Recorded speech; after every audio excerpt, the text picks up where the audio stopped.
Good afternoon, all, and hi, Simon, and hi, Angelica. It's really a pleasure to have you, Simon, on this series of videos that me and Angelica are doing for the ODNE network, wanting to bring Gestalt a bit closer to the OD community and to give a more insight in what it actually means to practice Gestalt as an OD consultant.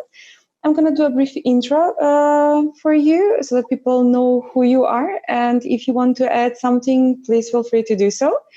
So Simon Cavicchia is an executive coach, a UKCP registered Gestalt psychotherapist, consultant and supervisor. He was joint program leader of the MSc in coaching psychology at the Metanoia Institute in London for 8 years. He divides his time between executive coaching, consulting and teaching on postgraduate programs in coaching and organizational development, and he's currently on the faculty of Ashridge Masters in executive coaching. Simon's main interests are in shame and how she-me phenomena arise and can be worked with in a coaching and OD, and how to support leaders to develop the depth and breadth of perspective on self, other, and system to navigate the increasing complexity of organizational life.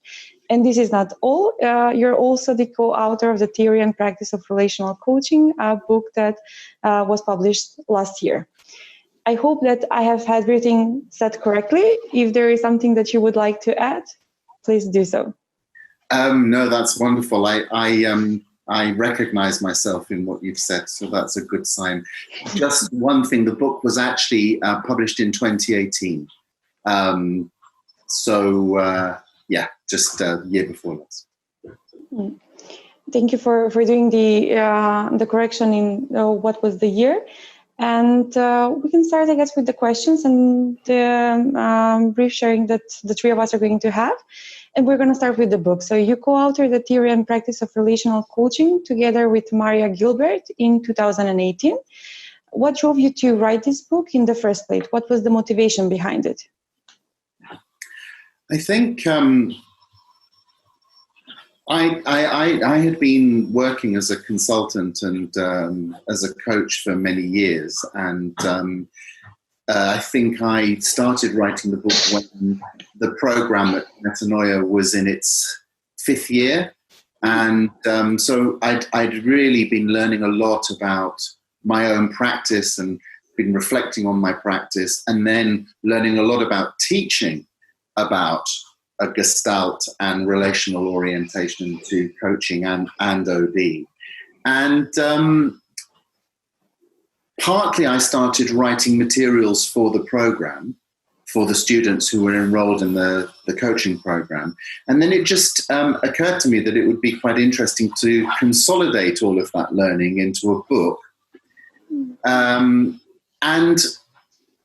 I've been practicing for about 25 years by then, so it felt like it was time just to help clarify for myself as much as for the students how I think, how I practice, and tell some stories really from the world of consulting and coaching.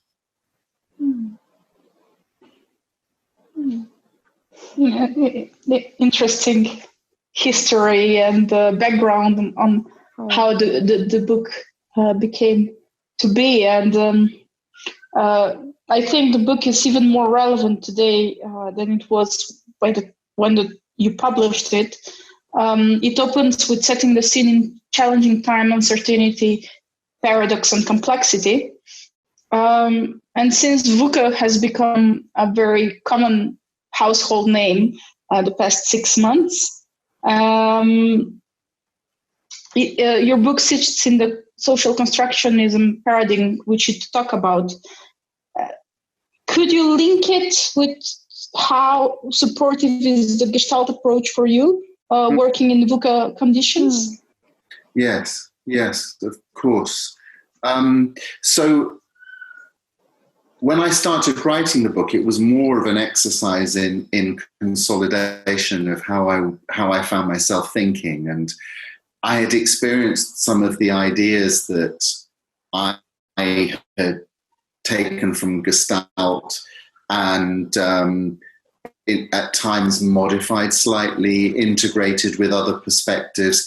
I'd found that those ideas spoke to people on the program and also spoke to my my clients who were dealing increasingly with complex organizational environments, a rapid pace of change, and were typically using their histories, their existing knowledge to try and navigate new and unprecedented challenges. And of course, the COVID pandemic has really accelerated for a lot of us our experience of uncertainty and accelerated our exposure to complexity. I mean, I've always believed that things are more complex than we think they are. And I think the first thing I wanted to say about Gestalt that really supports working with things that are new, experiences that are novel and unprecedented, is the phenomenological orientation of Gestalt. The fact that from its early beginnings, and all of us who've trained either clinically or in Gestalt OD, we're taught to pay very close attention in the present moment to how we are experiencing ourselves in relation to the environment, and how our experience is shaped by what we bring from our histories and our personalities and what's happening in the environment. So Gestalt is very comfortable with a present moment focus on the dynamic processes of human experience. And what I find that gives me is more comfort in working to understand what's happening right here, right now, whilst bracketing my presuppositions. As human beings, we make meaning from experience based on our past experience and the maps that we have made from those experiences. And we can impose those maps and see everything based on what we already know. And in OD practice, there's a lot of talk about, well, in corporate circles, there's a lot of talk about best practice. And if you think about it from a complexity perspective, best practice is always yesterday's practice or last year's practice. It isn't necessarily today's practice and what might be relevant to today. So I find the phenomenological orientation, where we're taught to study how we experience the world and ourselves in it, and how we make sense from those experiences, really supportive in supporting myself, but also helping my clients to relax, to notice more, and not only to notice what's happening, but to notice how they're making sense, how they're making meaning from what's happening, because how we make meaning determines our action in the world. And if we're making meaning in an unexamined way based on untested assumptions, that will determine a particular range of action. Whereas if we can become more questioning of how we're making meaning and open our minds to broader perspectives, that simultaneously has the effect of training us to make sense of experience, but it also opens up more possibilities than we might have already based on the past. And if we think of, the VUCA context requiring us to think differently, to experiment with new ways of seeing, making sense, and acting, for me, Gestalt is hugely supportive, and I'm just so grateful to have taken a Gestalt path given the current times. Thank you for this reflection, Simon, because you do also invited me to reflect on what you said, that yesterday's practices are just yesterday practices. That doesn't mean that they are going to be applicable today. And something that you also mentioned which is typical for Gestalt, but working in the present moment. And if I look at this current situation and COVID, how it made us all vulnerable in a way, and how it brought a lot of new topics onto the surface, this leads me to my next question, which is, I guess, something which is quite familiar to you and typical for you. You are a specialist when it comes to working with shame and vulnerability in organizations. So I'm just curious, in how relevant do you find such work in organization, and how relevant is it for OD work in general? Because those are two, I would call them phenomena that are emergent and are existing into the organizations, especially if we now look at the global economies and what's happening into the world. Mm-hmm. Yes, I think there's a lot that I could say about shame, but I'll try and keep it focused to the context of OD as I see it. So, my interest in shame, as is often the case, I think, with all of us, we study things that are close to our experience and close to our hearts. So, I won't go into the detail, but my developmental history had an impact, which meant that I'm somebody who has had a very active shame process. I know the experience of shame myself for all sorts of reasons. So I've been interested in it for a long time, and in my psychotherapy training was able to really explore it in more detail. And as I was training as a therapist, I was also working as a consultant and as a coach, because I started out as a consultant and as a coach before I went and trained as a therapist. So I couldn't help but be curious about the overlap and how shame phenomena might show up outside of the clinical setting, and particularly in the coaching and the OD context. So I think two sort of bits of theoretical framing that I think are important.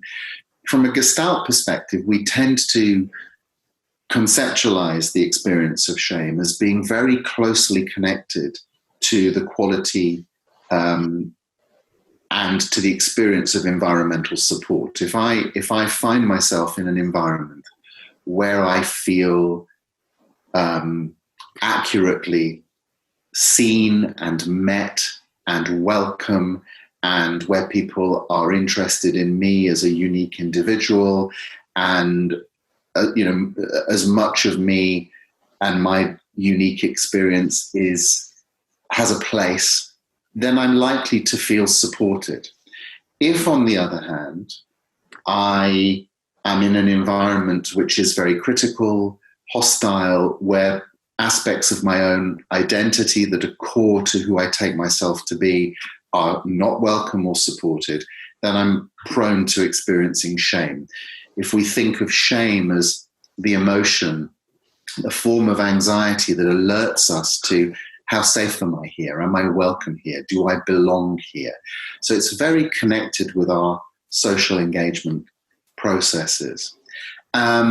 So that's the relational view of shame. And of course, from a more psychoanalytic perspective, we also can think of shame as connected to the ideals and the images that the self-images that we have about ourselves, the ideal, ego ideals, the things that we want to live up to, that motivates us, that we believe if we are this kind of a person, or if we have this particular set of competences, then we will be acceptable in whatever context we're operating in. So, as human beings, we're hugely sensitive to our connection to others, because from an evolutionary perspective, connection and safety safety was found in numbers and in connection to the tribe.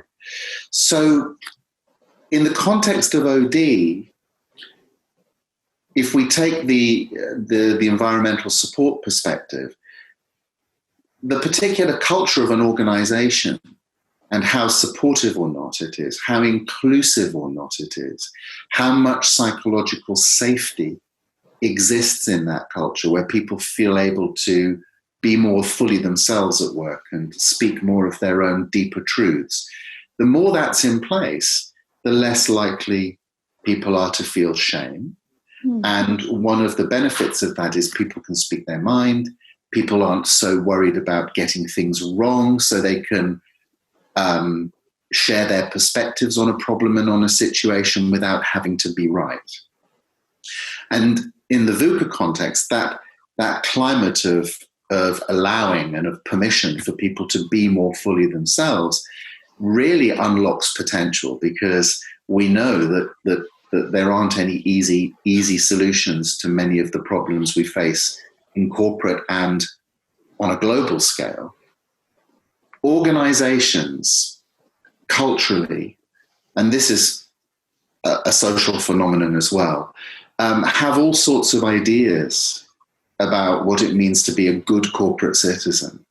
And they generate expectations and norms that people have to fit in with in order to feel that they belong. And two of the ideals that I've spent a lot of time exploring with my clients, that I see a lot in organizational settings, are the ideals of omnipotence. In other words, people are taught that they need to be able to do everything that needs to be done. They need to be superhuman, super powerful. And omniscience, which is the ideal of feeling as if we need to know everything that needs to be known. You know, I think this gets captured in the saying, knowledge is power. So all of us, and not just our clients, but us as practitioners, we can be under a lot of psychological pressure to have to be very powerful and make miraculous things happen.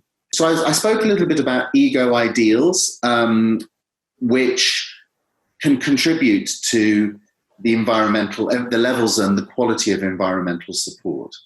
And the two ego ideals that I think exist a lot in organizational life are the ideals of omnipotence. So that's aspiring to be able to do everything that needs to be done, to make to get incredible results against all the odds. And the ideal of omniscience, which is the ideal of having to know it all. In other words, the assumption that we should be able to know everything that we need to know in a particular situation to solve problems. Mm. So those ideals are often just taken for granted as things that we should be able to do.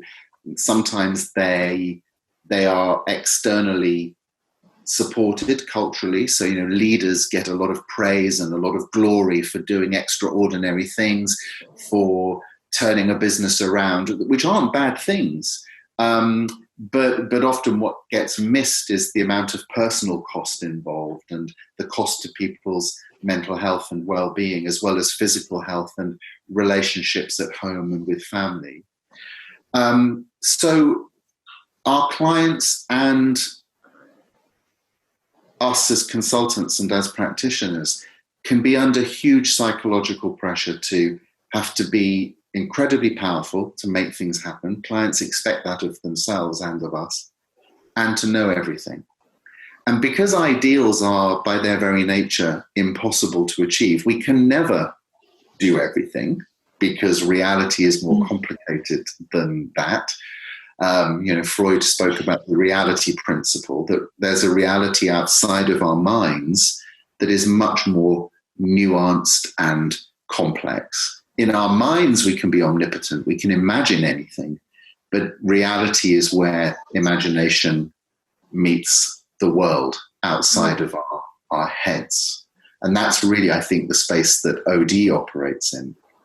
And we also can be under huge pressure to have to know everything. And of course, we can't know everything. And this is particularly relevant in the context of VUCA, where a lot of clients are experiencing the limits of what they know and the limits of their own power to influence.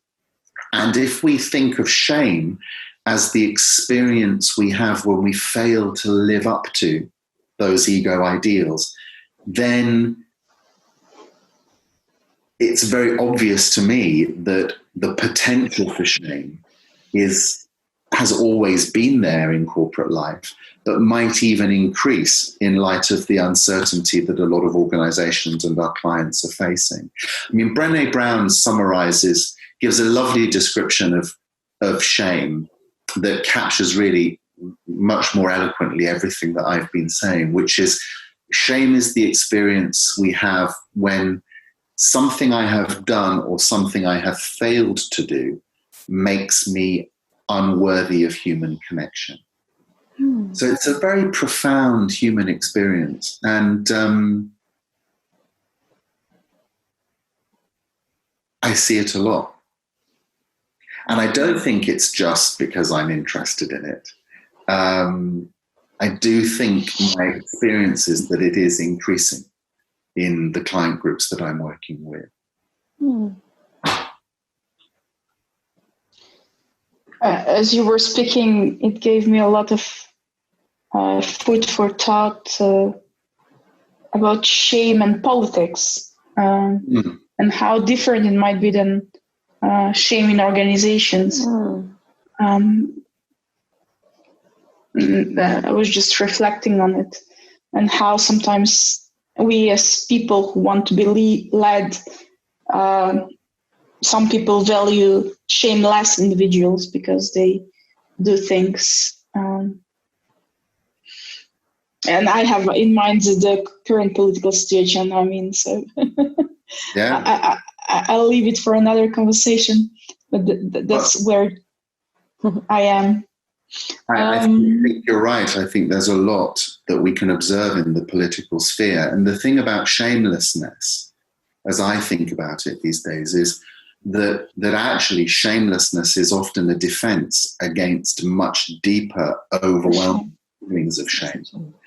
And, you know, we do have some very extreme examples of shamelessness in the global political arena. But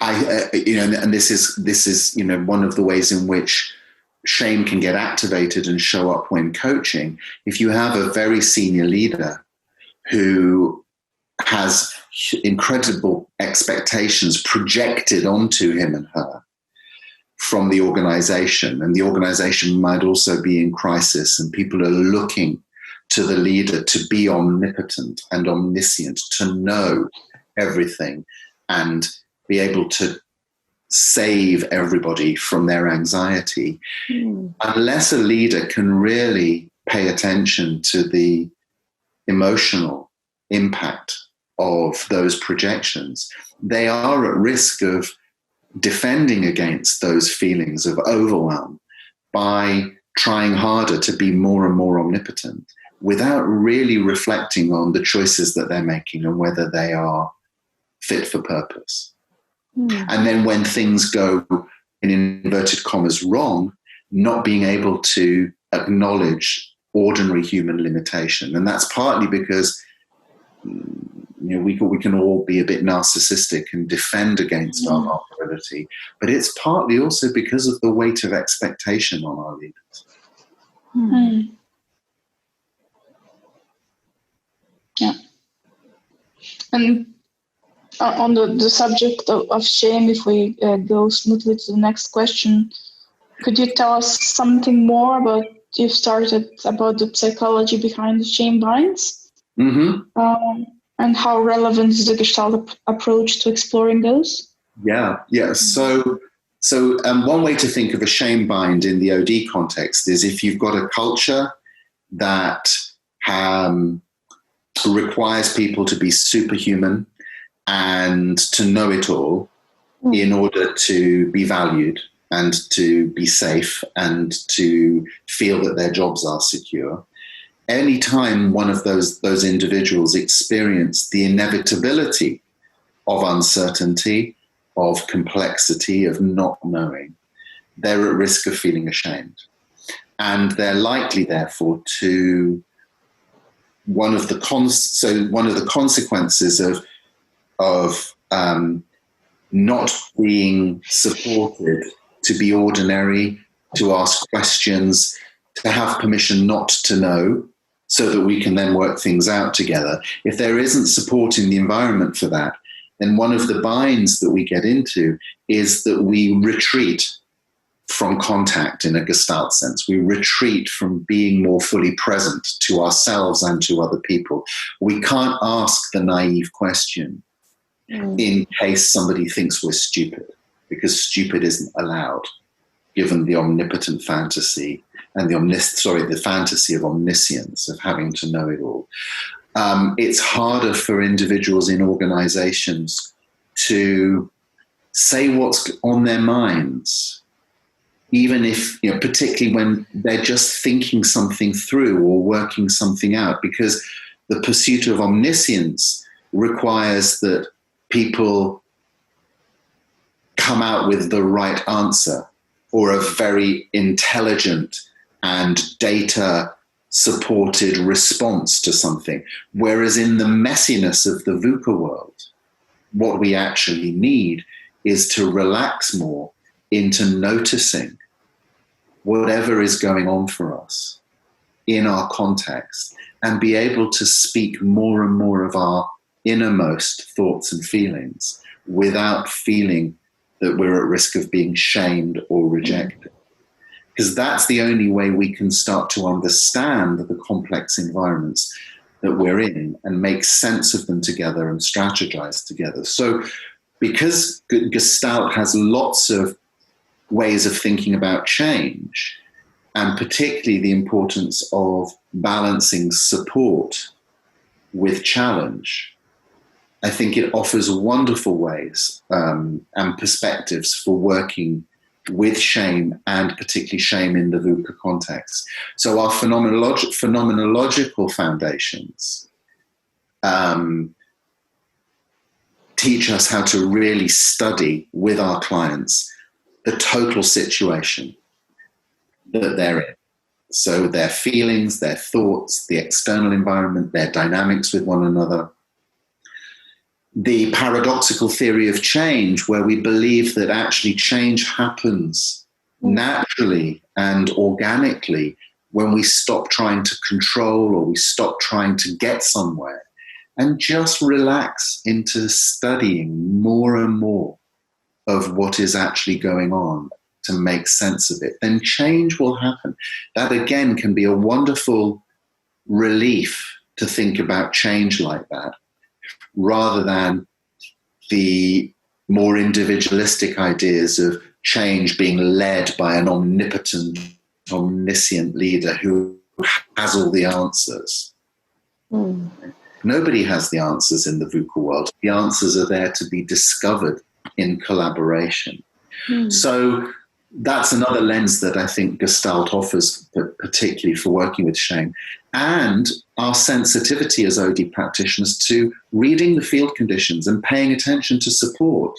And if the support is less developed than it might need to be, we can work with experiment, we can work through our own modeling, our own willingness to model, being more open about what we're seeing and what we're feeling. We can actually start to influence the field conditions so that there is more support available for the client group, for the individual, to speak more of their mind, to make more of their thinking available to themselves and to their colleagues. It's interesting, Simon, as you were talking about the great employee or the great worker, someone who is Mr. or Mrs. Know-it-all. This ultimately leads to having more and more employees burned out. And what emerged to me as you were talking about support, that support is the key to resilience. And you do talk quite a lot when it comes to shame resilience. So yes, I'm just curious in what do you think, how important is it for OD practitioners to work on their shame resilience, and how this can benefit for themselves and for the organization that they're working with? Because I truly believe that this is one of the key aspects that we really need to work on and to be building on if we want to have healthy organizations, especially in this VUCA world with which we are finding ourselves now. Yeah. Well, I have a particular take on this because my interest in shame, although I have my own developmental issues around my capacity to experience shame, or to have experienced it quite a lot in my life, my interest in it really took off in the context of my OD practice, because I was experiencing a lot of shame in my relationships with my clients. And a lot of anxiety about whether I was a good enough OD practitioner, or whether they would hire me. And then, of course, shame gets bound up with anxiety about survival and being able to earn money. So it can be a source of real suffering for us as practitioners. Added to which, a lot of organisations can be pretty brutal. If you don't fit what they think they want, you're out. Right, so so that's part of the sort of the ground to our practice. But of course, as Gestaltists, one of our assumptions is that change, real developmental change, happens when we experience something novel, something new, something different, something which challenges our habits and our existing mental models. And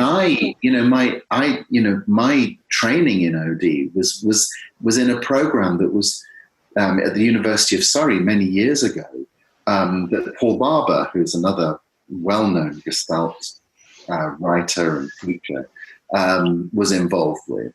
And I realized in my OD practice that I was taught on that program to be a catalyst for change, to offer perspectives that were different to the perspectives that the client system already had. And of course, remember that from a shame perspective, shame is based on an acute human sensitivity to, am I acceptable here? Am I safe here in this environment? Can I be myself? Can I share more of my truth, which isn't the truth, but it's my truth, and still be welcome here? So if you look at shame like that, and then you take the proposition that as OD practitioners working in a Gestalt way, and Ed Nevis has talked about this a lot, we have to be other, we have to be marginal, we have to be willing to show up as different, then it's like we're skating on very thin shame ice. The potential for us as practitioners to be rejected, to challenge a little bit too much for the client system to be able to tolerate or assimilate or make sense of, means we're constantly walking that tightrope. And therefore, really paying attention to our own vulnerability, our own shame process, and finding ways to support ourselves becomes absolutely crucial in sharpening our tools, in sharpening our presence, in keeping us sharp. Because one of the things that can happen as a way of defending against shame is that we stop being different and we start to collude with the status quo in the organizational environment, because that's safer. And we see this happening all the time with leaders who are employed to shake things up. They've had a brilliant success somewhere else in another company, and the powers that be in a new organization decide that's what we need. We've become very, very stuck. We're very traditional. We need somebody who can come in and be really vibrant and dynamic and challenge. And of course, within 6 months, the person is either spat out or they have become absorbed by the dominant culture of the organization. It's very difficult to sustain our difference, our marginality, our alternative perspective if we are vulnerable to shame. And before we go to the next and last question, I would want to stretch a bit what you just talked about. And I know that you have extensive international experience. So what is your experience of working in different cultures and the concept of shame in different cultures of being Yes. I mean, I need to say that I haven't, although I've worked internationally, I've worked for multinational corporations that implicitly, whose cultures are implicitly sort of European or UK centric, but they do employ people from, all over the globe and because of their multinational nature.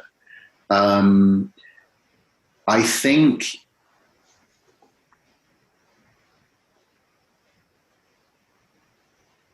the short answer is, in the same way that different individuals are more prone to shame, or shame is a bigger feature of their lives than others, and we could talk for hours about why that happens. Cultures too have a different relationship to shame. Some are more shame sensitive. I think that might be the way to talk about it, than others. And that's not to say that, irrespective of culture, every human being can be prone to shame because of that fundamental human need to feel safe in connection for, a lot of people.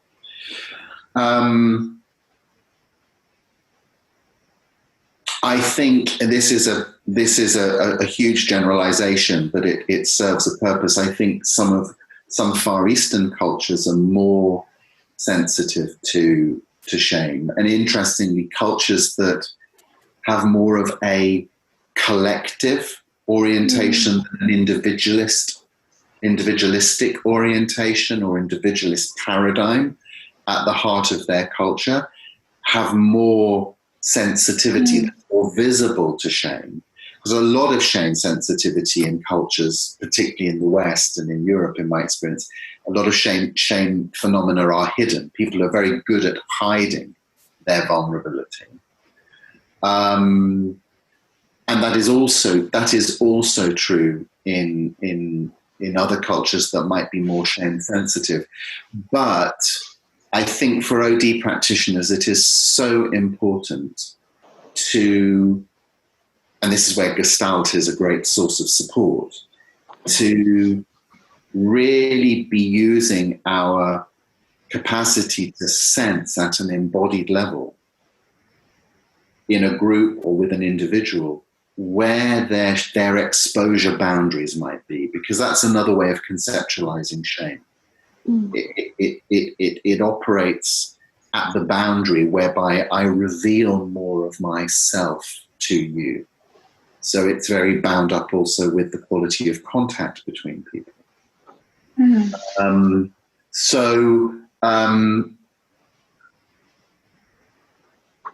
Yeah, I mean, all I can say is I learnt the hard way when I was a lot younger that I cannot simply arrive in a group of people made up of different nationalities and people with different cultural heritages, and assume that some of the approaches, some of the exercises that I might typically use in a European or a British context are going to have the same level of support to actually be useful in another context.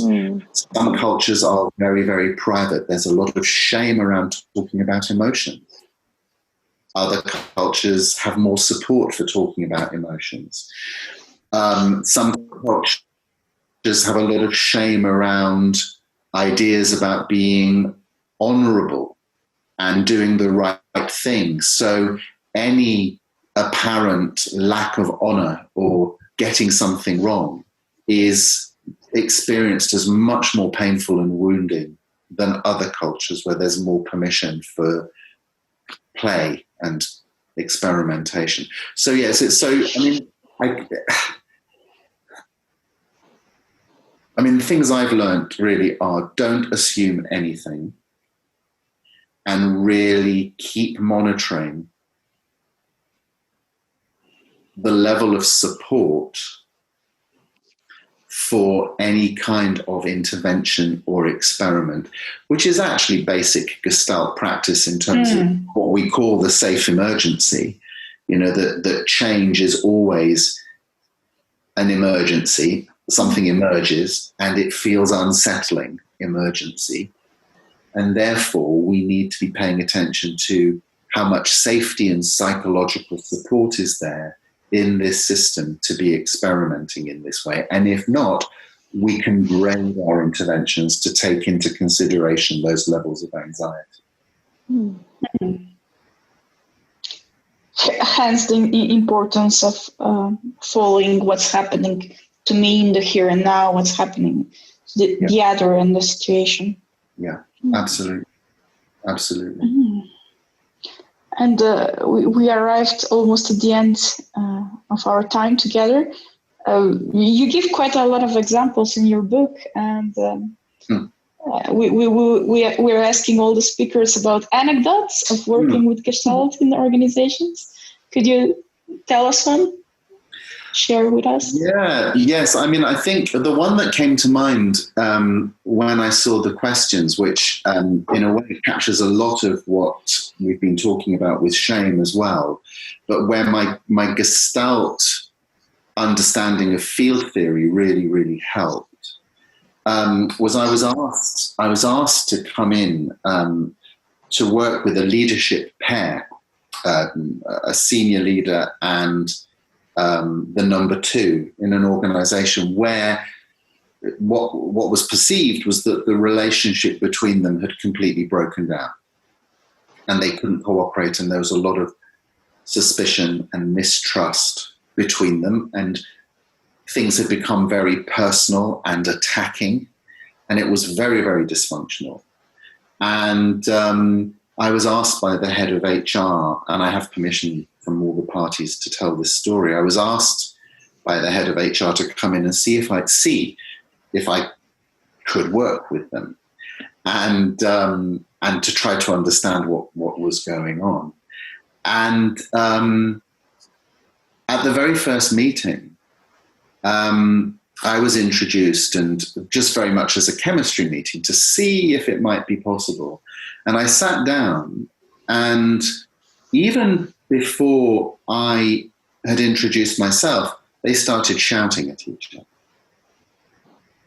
and accusing one another of all sorts of things, which I won't go into the specifics of because it might identify the organization. But this went on for a good 15 to 20 minutes with me just watching this fight. And I remember feeling some anxiety. I remember feeling I haven't got the faintest idea what to do here. And just being a little bit like a rabbit in the headlights. And then there was a moment when they paused. It was as if suddenly they remembered there was somebody else in the room, and they both looked at me. And I remembered somewhere from the recesses of my mind and my Gestalt background, always try and find something supportive to say. Right? And I didn't know what I was going to say.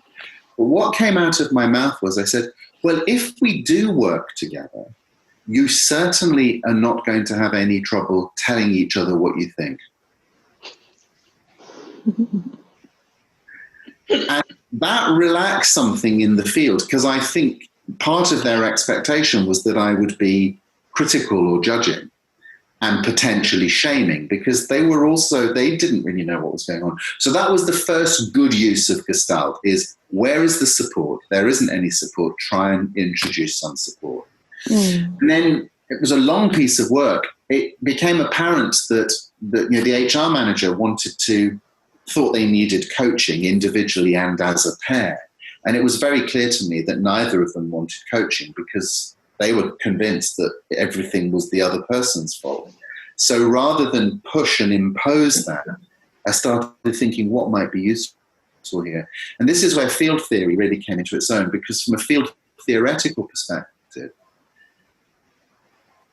we believe that, a presenting figure of interest or a phenomenon is influenced and shaped by all sorts of other factors at play in the wider field in which we exist and operate. So I was able to say something. Again, I had no way of knowing whether they would get this or whether they would spit me out or whether they'd think I was crazy. And I certainly didn't think it was my job to try and convince them. I said, what if we were to hold in mind the possibility that your fight isn't about you individually, but might be pointing to something bigger or something else going on in the organization at the moment? Would you be interested in exploring that? And that, whether or not they were interested or whether or not it just gave them some temporary relief and a bit of a deflection from the fight, I don't know. But they did get interested. And actually, I ended up working to go and talk to people in their respective teams and to get more and more data from the field. And then I would meet with them regularly together to share what I was seeing, to think about what I was seeing. And I never did any official coaching, but of course, in the conversations, I was able to give some feedback, to share a thought, always without any attachment to outcome, but real trust, as we do as Gestaltists, in the process of awareness being in and of itself what supports change to happen. So I just became a bit of a cultural anthropologist, going and talking to their people, what's going on, what's happening with the organization, how do things work here, what works well. And through that process, they were able to actually understand psychologically how some of their fight was because of different dynamics that weren't resolved in the wider system. But they were also able to become interested again in their roles as leaders and in their relationship and not act out the unfinished business from the wider system.